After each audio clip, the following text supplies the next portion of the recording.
మీరు చెప్తున్నట్టు నవజాత శిశువులు ఏదైతే మీరు చెప్పారో చిన్న పిల్లలు, వాళ్ళ అంటే బ్రతికే రేషియో పెరిగిందని చెప్తున్నారు. అవును. ఎందుకేనండి? అంటే ఎలాంటి అవేర్‌నెస్ ఉందా? లేకపోతే మనకి ఆ సౌకర్యాలు పెరగడం వల్లంటారా? అవేర్‌నెస్ ఒకటండి. హ్మ్. అవేర్‌నెస్ ఒకటి డెఫినెట్‌గా. ఇంకొకటేందంటే, మళ్ళా సౌకర్యాలు. హ్మ్. ఇంతకుముందు గవర్నమెంట్ హాస్పిటల్ మీరన్నట్లు నీలోఫర్ హ్మ్. హాస్పిటల్‌లో ఒక్కటే మనకి మొత్తం సౌత్ మొత్తం మీద ఎక్కడి నుంచైనా వచ్చేవాళ్ళు. కరెక్టే. బేబీకేమైనా అయిందంటే ఎవరైతే డబ్బులు పెట్టుకోలేరో వాళ్ళందరూ నీలోఫర్‌కొచ్చేసేవాళ్ళు. ఇప్పుడు గవర్నమెంట్ గూడా ఎన్‌ఐసీయూలని అన్ని డిస్ట్రిక్ట్ హెడ్ క్వార్టర్స్‌లో డెవలప్ జేశారు. హ్మ్. చాలా బాగా డెవలప్ జేశారు. ఓకే. దానివల్ల గూడా చాలా వరకు ఇంతకుముందు ఎవరైతే రాలేక దారిలోనే చనిపోయే బేబీస్ కానీ, అట్లాంటి వాటన్నిటిని చాలా వరకు ప్రివెంట్ చేయగలుగుతున్నారు.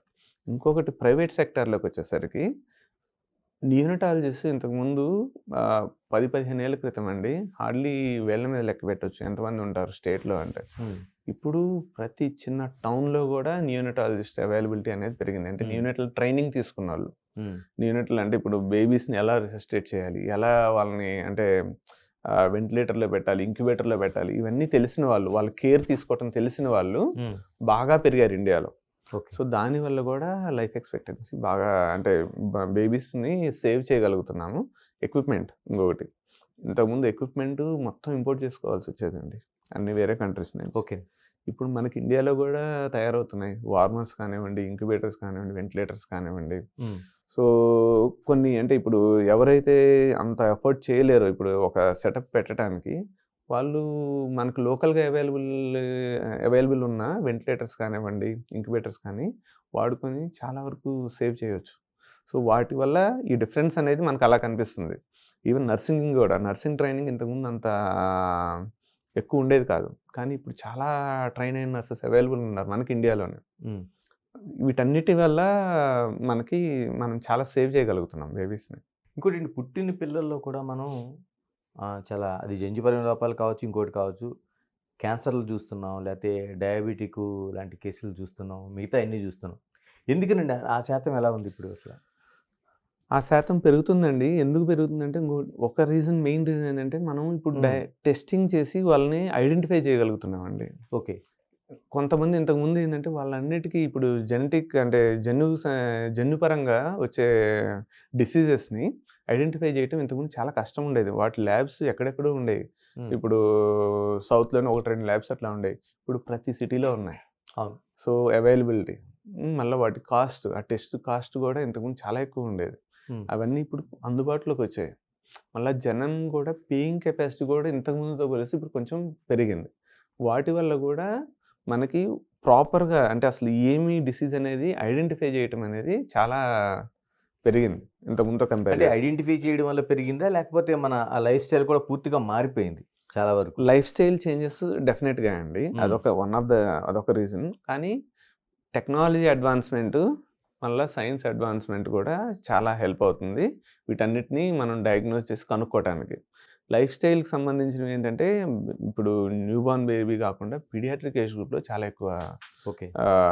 ఇప్పుడు పీడియాట్రిక్ ఏజ్ గ్రూప్‌లో వచ్చే డయాబెటిస్ కానివ్వండి, హైపర్‌టెన్షన్, హ్మ్. మళ్ళా ఆటిజం, ఏడీహెచ్‌డీ అంటాం, హైపర్ యాక్టివ్ కిడ్స్ ఇవన్నీ లైఫ్ స్టైల్‌కి సంబంధించిన ప్రాబ్లమ్స్. హ్మ్. ఇంతకుముందు అయన్నీ అంత ఎక్కువుండేవి గాదండి. ఇప్పుడున్న ఫ్యామిలీ కల్చర్ కానివ్వండి, ఫ్రెండ్స్ కానివ్వండి, వాటన్నిటి వల్ల మళ్ళా వాళ్ళు తినే ఫుడ్ హ్యాబిట్సు, స్క్రీన్ టైమ్ వీటన్నిటి వల్ల వస్తున్న ప్రాబ్లమ్స్ ఇవన్నీ. ఎలాంటివి వస్తున్నాయండి? మీరు చెప్తున్నట్టు నిజంగానే ఇప్పుడు మన లైఫ్ స్టైల్ మారింది. స్క్రీన్ టైమ్ పెరిగింది మనకి. ఎలాగండి అమ్మ కడుపులో ఉండగానే ఇటువంటివి వస్తున్నాయండి మనకి? అమ్మ కడుపులో ఉండగానే అంత ఈజీగా రావండి. కానీ ఆ! పుట్టిన తర్వాత ఇప్పుడు పేరెంట్స్ చూస్తే వాళ్ళు స్క్రీన్ చూస్తానే ఉంటారు. Most of the time. లేకపోతే మొబైల్ పట్టుకొని ఉంటారు. ఓకే. సో, పిల్లలకు కూడా వాళ్ళు ఇంతకుముందు రోజుల్లో ఒక గంట, అరగంట టీవీ చూసి కిందకెళ్ళి ఆడుకునేవాళ్ళండి. హ్మ్. బయటికెళ్ళి ఆడుకునేవాళ్ళు. ఇప్పుడు పిల్లలు మోస్ట్ ఆఫ్ ద టైమ్స్ వాళ్ళు ఫోను చూసుకుంటా ఉంటున్నారు. లేతే స్క్రీన్ చూస్తా ఉంటున్నారు. అది అవును. డెఫినిట్‌గా పేరెంట్స్ నుంచి పాకే అవకాశం చాలా ఎక్కువుంటుంది. ఓకే. ఎందుకంటే పేరెంట్స్ ఏం చేస్తారు? పిల్లలు అవే చేస్తారు. అవును. సో, కంట్రోల్ చేయాల్సిన బాధ్యత గూడా ఫిక్స్‌డ్ స్క్రీన్ టైమ్ చేసుకొని కంట్రోల్ చేయాల్సిన బాధ్యత కూడా పేరెంట్స్ మీదే ఉంటుంది. వాళ్ళు ఏం తింటున్నారు? ఇప్పుడు టీవీలో ఎంత అడ్వర్టైజ్‌మెంట్ వస్తుంది అంటే ఇప్పుడు జంక్ ఫుడ్ హ్మ్. అవన్నీ అవైలబిలిటీ బాగా పెరిగింది. ఇప్పుడు ఆన్‌లైన్‌లో కామర్స్ వచ్చిన తర్వాత హ్మ్. ఏదైనా ఒక 5 నిమిషాల్లో మన ఇంటికొచ్చి పడుతుంది. జంక్ ఫుడ్ ఏది కావాలంటే అది. హ్మ్. సో ఇంతకుముందు అవన్నీ అవైలబుల్ ఉండేవి కాదు. సో వీటన్నిటి వల్ల కూడా లైఫ్ స్టైల్ చేంజెస్ ఎక్కువ అవుతున్నాయి. వాటికి సంబంధించిన డిసీజ్ పెరుగుతుంది. అంటే చిన్నపిల్లల్లో మనకు అంతకుముందు డయాబెటిక్ లాంటివి మనం గుర్తించలేకపోయాం. ఇప్పుడు గుర్తిస్తున్నాం. అవును. ఇప్పుడు క్యాన్సర్ కేసులండి. అవును. ఎందుకని అంటే ముందుగానే అవి జన్యుపరంగా వస్తున్నాయా? లేకపోతే ఏదైతే ఆ డెలివరీ సిస్టమ్ వల్ల వస్తున్నాయి? ఎందుకు వస్తున్నాయండి? ఎక్కువ క్యాన్సర్ కేసులు పెరుగుతా ఉన్నాయి మనకి. కొంత జన్యుపరంగా ఉంటాయండి. కొంత నేను ఇందాక చెప్పినట్టు మనం ఇప్పుడు డయాగ్నోస్ చేయగలుగుతున్నాం. చేయగలుగుతున్నాం. ఎక్కువ డయాగ్నోస్ చేయగలుగుతున్నాం. ఇంతకుముందు సడెన్‌గా చనిపోయేవాళ్ళు ఏం రీజన్ లేకుండా. హ్మ్. అట్లాంటివి ఇప్పుడు అసలు ఏంటి కారణం అనేది తెలుసుకోగలుగుతున్నాం. కొంత లైఫ్ స్టైల్ చేంజెస్, ఓకే. కొంత ప్రాసెస్డ్ ఫుడ్ వీటన్నిటి వల్ల గూడా ఇవి క్యాన్సర్ అనేది పెరుగుతాంది. ఈవెన్ పిల్లల్లో గూడా. హ్మ్.